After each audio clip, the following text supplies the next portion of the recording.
Renaissance man, this Renaissance man, that Renaissance man.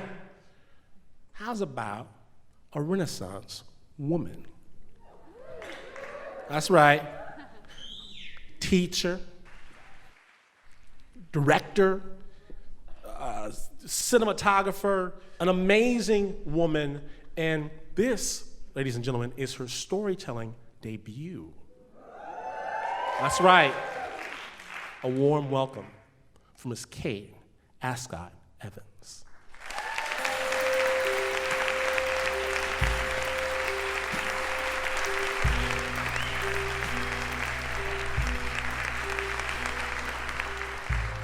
Life in South Africa was rarely quiet.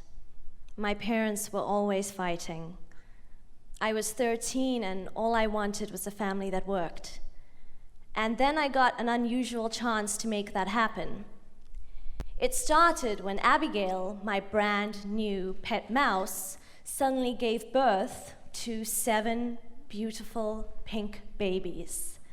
She built them a cotton wool nest and was such a happy mother, I decided to keep them. My mother agreed on one condition. The boys and girls can't be together, huh, Kate? Because if there's one thing that breeds faster than rabbits, it's mice.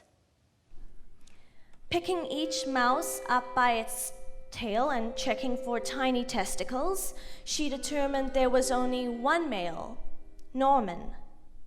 But separating Norman seemed awful, so my mom suggested we just simply have him neutered. I agreed. The tiniest testicular surgery of all time was a success, and Abigail's family stayed intact.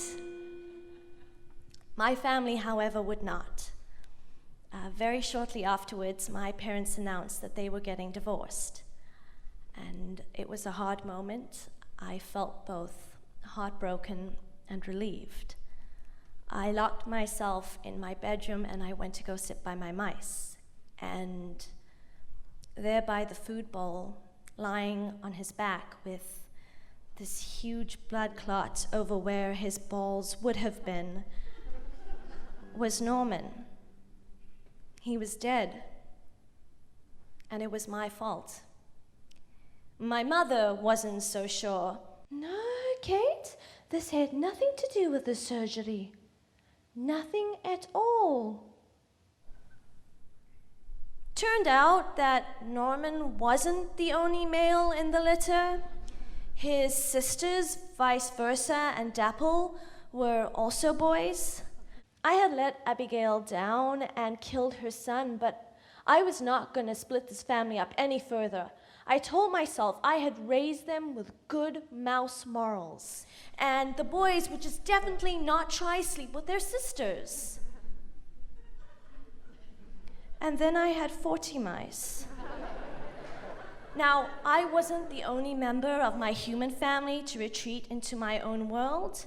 My mother took up astrology reading, and daily she had new proof that my dad really was the wrong man for her.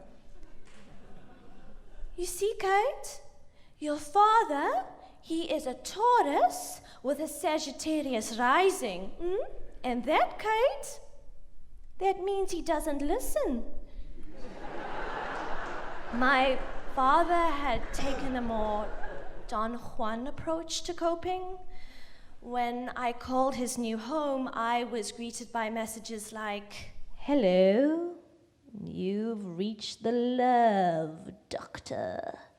Here for all your love needs." Beep. "Hi, Pop, it's Kate. Just wanted to call and say hello." Perhaps in retaliation, my mom suggested that I relocate my mice to my dad's now empty home office, since he won't be needing it anymore. My dad moved out and Abigail's family moved in. My social life consisted of washing out cages and cutting up vegetables, all to keep this family happy. I had 80 mice.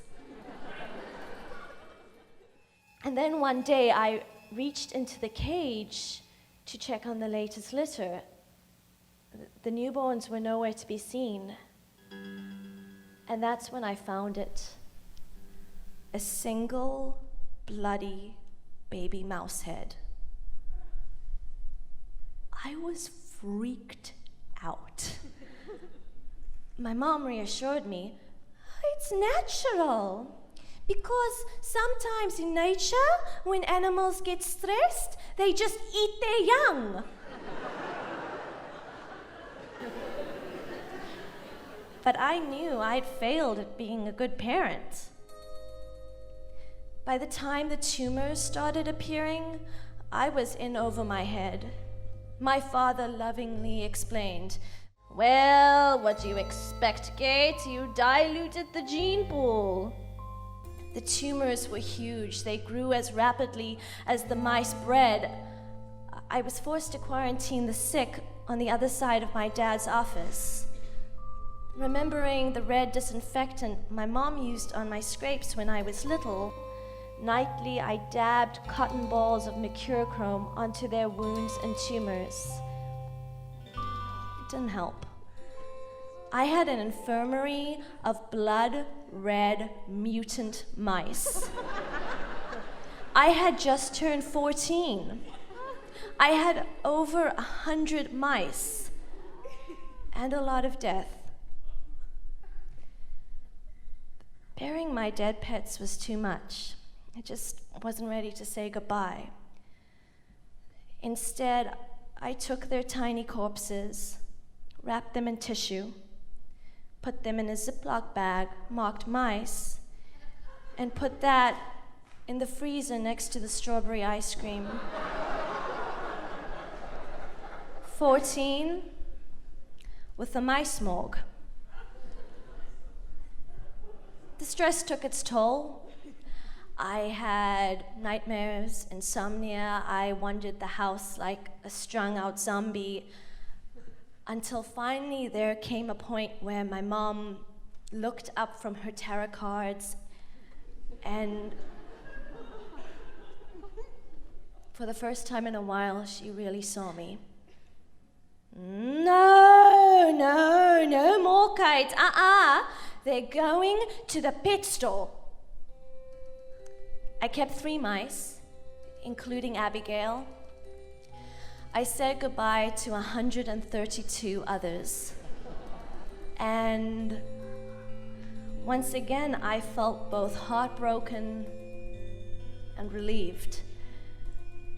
When we got home, the house was eerily quiet. No shouting parents, no squeaking mice. My mom helped me pack up all of the now empty cages, and looking at all the chaos, I thought of Norman, how my need to keep the family together had led to all of this. On my dad's desk, 1 cage remained, and inside it, Abigail was building a nest for her new, smaller family. Thank you.